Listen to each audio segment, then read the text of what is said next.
이 시간 가만히 서서 보라라는 제목으로 말씀 함께 나누겠습니다. 신앙생활을 하다 보면 하나님을 믿는 일이 단순하지 않다는 것을 경험하게 됩니다.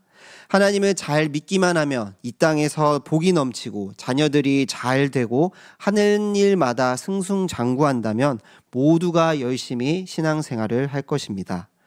반대로 하나님을 잘 믿지 않으면 일이 잘 안 풀리고 안 좋은 일만 생긴다면 안 믿는 사람이 누가 있을까요? 전도가 절로 될 것입니다. 그런데 신앙이 그렇게 단순하지 않죠.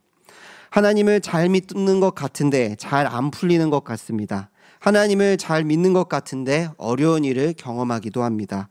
오히려 고난과 어려움이 우리에게 더 많이 찾아오는 것 같고 이해하기 어려운 일들을 경험할 때가 있습니다.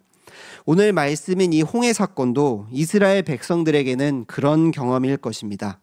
애굽에서 10가지 재앙으로 하나님의 놀라우신 구원의 은혜를 경험하였습니다. 이제 잘 되는 일만 남았습니다. 하나님 따라서 약속의 땅으로 가기만 하면 되는 것입니다. 그러나 그들 앞에 홍해가 있고 또 뒤에 애굽의 어마어마한 군대가 쫓아와 죽음에 내몰리는 것을 경험하게 되죠. 또 그것이 끝이 아니죠. 광야에서 고난을 경험할 때마다 불평과 불만이 나오고 좌절할 수밖에 없는 환경이 그들에게 내몰리게 됩니다. 성도는 광야 같고 또 홍해 같은 인생 속에서 고난과 이해할 수 없는 상황이 닥쳤을 때 어떠한 모습을 가져야 할까요? 오늘 말씀을 함께 나눌 때 깨닫는 지혜와 성령의 충만한 은혜가 임하여 고난과 역경 가운데서 좌절하는 것이 아니라 하나님의 놀라우신 일하심을 경험할 수 있는 대구동성의 모든 성도님들 되시길 주님의 이름으로 축복합니다. 우리 다 같이 1절에서 2절 말씀을 읽어보도록 하겠습니다. 시작. 여호와께서 모세에게 말씀하여 이르시되 이스라엘 자손에게 명령하여 돌이켜 바다와 믹돌 사이에 비하이롯 앞 곧 바알스본 맞은편 바닷가에 장막을 치게 하라. 아멘. 구름기둥과 불기둥으로 이스라엘 백성을 인도하신 하나님께서 모세에게 말씀하십니다. 그것은 가던 길을 돌이켜 바알스본 맞은편 바닷가에 장막을 치라는 것입니다. 이 바알스본 맞은편이 어디인지는 명확하게 알 수 없습니다. 그러나 중요한 것은 지금 가던 길을 멈추고 다시 돌이키라는 명령을 하셨다는 겁니다. 애굽에 무엇을 두고 온 것도 아닙니다. 이스라엘 백성들에게 입장에서는 이해할 수 없는 명령이요 이해할 수 없는 인도하심일 것입니다. 사실 이해할 수 없는 하나님의 인도하심은 한 가지 더 있습니다. 하나님께서 이스라엘 백성들을 약속의 땅으로 인도하실 때 광야보다 더 명확하고 빠른 길이 있었습니다. 출애굽기 13장 17절부터 18절을 보게 되면 블레셋 사람들이 왕래하는 땅의 길이 있었다라고 말씀합니다. 그런데 그 길로 인도하지 않고 굳이 험한 광야 길로 인도하십니다. 땅의 길로 갈 경우에는 분명 그 길을 지키는 민족들로 인해 전쟁을 경험하게 될 것입니다. 그래서 그 전쟁으로 인해 이스라엘 백성들에게 마음의 힘듦과 또 애굽으로 돌아가고자 하는 그러한 생각들이 들어올 수 있습니다. 그런데 잘 생각해 보면 애굽에 10가지의 재앙을 내리신 능력으로 그들을 하나님께서 물리쳐 주신다면 이스라엘 백성들이 오히려 더 빨리 가나안 땅으로 들어가지 않았을까요? 그런데 이 능력의 하나님께서는 이스라엘 백성들을 땅의 길이 아닌 광야로 인도하셨고 뿐만 아니라 다시 한번 그 길을 돌이키게 하십니다. 굳이 좋은 길을 두고 험한 길로 인도하시고 돌이키게 하시는 그 하나님의 말씀은 사람의 생각으로는 전혀 이해할 수가 없습니다. 그런데 그 모든 명령 안에는 분명한 하나님의 뜻이 있었습니다. 3절 말씀을 제가 읽어보도록 하겠습니다. 바로가 이스라엘 자손에 대하여 말하기를 그들이 그 땅에서 멀리 떠나 광야에 갇힌 바 되었다 하리라. 아멘. 이스라엘 백성들을 돌이키신 이유가 무엇입니까? 애굽의 왕 바로로 하여금 그들이 광야에서 갇힌 것처럼 광야에서 방황하는 것처럼 보이시게 하시려고 돌이키셨다는 것입니다. 지금 이 애굽의 상황은 어떠했을까요? 10가지 재앙으로 인해 통곡과 괴로움 가운데 있을 뿐만 아니라 이스라엘이라는 노동력을 잃어버림으로 말미암아 그 땅에 해결해야 할 수많은 문제들이 남아 있었을 것입니다. 이스라엘 백성들의 빈자리가 너무 컸을 것입니다. 그런데 마침 떠났던 이스라엘 백성들이 광야에서 방황하고 있다는 것입니다. 그 당시의 모든 일들을 신과 연결지어 보았다는 것을 감안하면 바로에게는 지금 애굽에서는 큰 재앙을 내린 여호와라는 신이 광야에 가서는 이스라엘 백성들을 버렸든지 혹은 알 수 없지만 여호와라는 신의 힘과 능력이 급속하게 줄어든 것처럼 보였을 것입니다. 결국 하나님의 뜻대로 이스라엘 백성들이 광야에 갇힌 것처럼 보이게 되자 바로는 마음이 변하여 이스라엘 백성들을 다시 쫓아갑니다. 그것도 선발된 병거 600대를 앞서 보내고 그 뒤로 모든 병거를 동원했다고 말씀합니다. 당시의 병거는 오늘날 탱커와 같은 병력이었습니다. 한마디로 지금 끝장을 보려고 보낸 것입니다. 지금 이스라엘은 장정뿐만 아니라 여자와 아이들, 노인들이 있었고 소와 염소를 끌고 가는 열악한 상황이었습니다. 그런 이스라엘 백성들에게는 말 그대로 혼비백산할 수밖에 없는 상황이 만들어진 것입니다. 왜 하나님께서는 여호와의 힘이 없는 것처럼 보이게 하시고 바로의 마음을 변하여 쫓아오도록 하게 하셨을까요? 우리 다 같이 4절 말씀을 읽어보도록 하겠습니다. 시작. 내가 바로의 마음을 완악하게 한즉 바로가 그들의 뒤를 따르리니 내가 그와 그의 온 군대로 말미암아 영광을 얻어 애굽 사람들이 나를 여호와인 줄 알게 하리라 하시매 우리가 그대로 행하니라. 아멘. 하나님께서 바로의 마음을 완악하게 하셔서 쫓아오게 하신 이유는 바로와 온 애굽 군대를 통해 영광을 얻으시고 하나님이 여호와이심을 알게 하시겠다는 것입니다. 이를 17절과 18절에서 다시 한 번 더 강조하고 있습니다. 굳이 좋은 길로 안 가시고 길을 돌이키신 이유가 바로 하나님이 하나님 되심을 알게 하기 위해서라는 것입니다. 때로 하나님께서는 우리에게 구름 기둥과 불 기둥과 같이 보호하시고 인도하시며 우리를 도우시는 분이심을 보여주십니다. 그러나 동시에 우리에게 애굽 군대가 쫓아오고 앞에 바닷가가 있는 막다른 골목 같은 상황을 허락하실 때가 있습니다. 그때 우리는 고난 속에도 성도를 향한 하나님의 뜻이 있음을 기억해야 합니다. 하나님의 뜻은 우리를 힘들게 하기 위함, 좌절하기 위함이 아닙니다. 고난이 고난으로 끝나는 것이 아니라 하나님이 우리의 하나님 되어주심을 보여주시는 방편이 될 수 있는 것입니다. 이런 상황이 때로는 우리에게는 좌절스럽고 우리의 눈에는 하나님이 안 계시는 것처럼 보일 수도 있습니다. 그러나 우리가 하나님을 보지 못하는 그곳에서 하나님께서는 분명히 하나님의 일을 계획하고 계십니다. 인생이 우리 뜻대로 되지 않을 때가 많습니다. 때로는 이해할 수 없고 하나님이 침묵하시는 것 같은 그 상황에 매여 있을 수 있습니다. 그러나 그 가운데 하나님을 발견하고 하나님의 뜻을 찾을 수 있는 우리 성도님들 되시길 소망합니다. 하나님의 뜻이 무엇인지 안다면 우리에게는 전혀 두려울 것이 없습니다. 고난 속에서 하나님의 뜻을 발견함으로 하나님의 우리의 신실하신 구원의 하나님이심을 경험하는 우리 모든 성도님들 되시길 주님의 이름으로 축복합니다. 10절부터 12절까지는 하나님의 뜻을 알지 못하는 이 이스라엘 백성들의 반응을 알 수 있습니다. 그 첫 번째 반응은 여호와께 부르짖는 것입니다. 10절을 보게 되면 애굽 군대가 자기들 뒤에 온 것을 본 이스라엘 백성들이 심히 두려워 여호와께 부르짖었다라고 말씀합니다.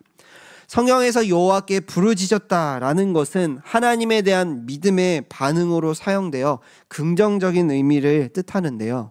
그러나 여기서 그들의 부르짖음은 믿음의 부르짖음이 아닌 현재 상황에 대한 두려움의 울부짖음입니다. 이러한 사실은 모세를 원망하는 것을 통해 알 수 있습니다. 우리 길지만 11절과 12절 말씀을 같이 읽어보도록 하겠습니다. 시작. 그들이 또 모세에게 이르되 애굽에 매장지가 없어서 당신이 우리를 이끌어내어 이 광야에서 죽게 하느냐? 어찌하여 당신이 우리를 애굽에서 이끌어내어 우리에게 이같이 하느냐? 우리가 애굽에서 당신에게 이른 말이 이것이 아니냐. 이르기를 우리를 내버려 두라. 우리가 애굽 사람을 섬길 것이라 하지 아니하더냐. 애굽 사람을 섬기는 것이 광야에서 죽는 것보다 낫겠노라. 아멘. 이스라엘 백성들은 지금 모세에게 자신들을 왜 끌고 와가지고 이 광야에서 죽게 하냐고 원망하고 있고 다시 애굽 사람을 섬기겠다고 외치고 있습니다. 이것이 하나님을 알지 못하는 이스라엘 백성들의 모습입니다. 하나님께서는 분명히 이미 이 일이 그렇게 될 것을 말씀하셨습니다. 지금 눈앞에 있는 바로와 군대들을 물리치심으로 하나님이 하나님 되심을 보여주겠다고 말씀하셨습니다. 이것을 믿는다면 이스라엘 백성들의 반응은 하나님의 일하심을 기대하고 기뻐하는 것뿐입니다. 사실 오히려 애국 군대가 쫓아오지 않는 것을 더 걱정해야 하죠. 왜냐하면 하나님께서 말씀을 하셨는데 쫓아오지 않는다면 그 말씀대로 되지 않는 것이기 때문입니다.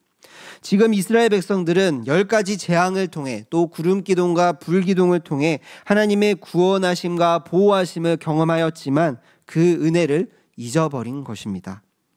성도는 하나님의 구원의 은혜를 잊어버릴 때 우리의 삶에 하나님의 뜻을 발견하지 못하게 됨을 기억해야 합니다. 나에게 베푸신 구원의 은혜보다는 왜 이런 일을 주시는지 원망스럽고 또 하나님이 멀게 느껴질 때 우리는 길 잃은 나그네와 같습니다. 하나님께 부르짖어야 하는데 우리의 울부짖음을 원망을 하나님께 토로합니다. 그렇게 성도는 하나님께서 우리에게 베풀어 주신 은혜들을 다시 붙잡아야 합니다.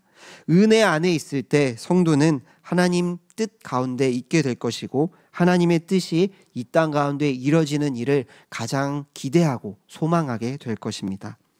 주님께서 우리에게 베풀어 주신 십자가 구원의 은혜의 감격이 점점 사라질 때 우리는 하나님의 뜻이 아닌 우리의 열망을 따라 살아가게 될 것입니다. 우리를 죄와 사망의 권세 아래에서 구원하신 예수님의 십자가 은혜를 생각함으로 날마다의 삶 가운데 하나님을 향한 감사와 하나님의 뜻을 발견할 수 있는 우리 대구동성의 모든 성도님들 되시길 주님의 이름으로 축복합니다. 하나님의 뜻을 발견하지 못하여 원망하는 이 이스라엘 백성들의 모습과는 대조적으로 13절부터 14절까지는 하나님의 뜻을 아는 모세의 반응을 볼 수 있습니다. 우리 13절 말씀을 다 같이 읽어보도록 하겠습니다. 시작. 모세가 백성에게 이르되 너희는 두려워하지 말고 가만히 서서 여호와께서 오늘 너희를 위하여 행하시는 구원을 보라.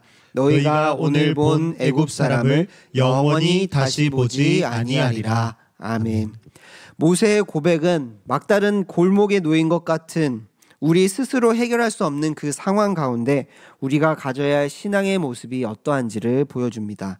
첫 번째로는 두려워하지 말라는 것입니다. 하나님의 뜻을 아는 성도에게 두려워할 것이 없습니다. 오직 두려워해야 하고 의지해야 할 분은 하나님 한 분뿐이십니다. 왜냐하면 우리에게 찾아오는 그 모든 두려운 일들조차도 하나님만이 해결해 주실 수 있기 때문입니다.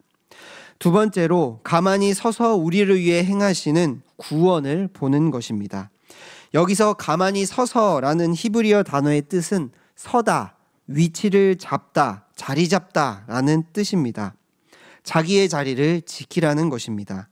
지금 이스라엘 백성들은 위급한 상황입니다. 눈앞에 애국 군대가 있고 뒤에는 홍해가 길을 막고 있습니다. 가만히 있으면 정말 아무것도 못하고 죽을 수밖에 없습니다. 조금이라도 살아남으려면 도망쳐야 하고 움직여야 합니다.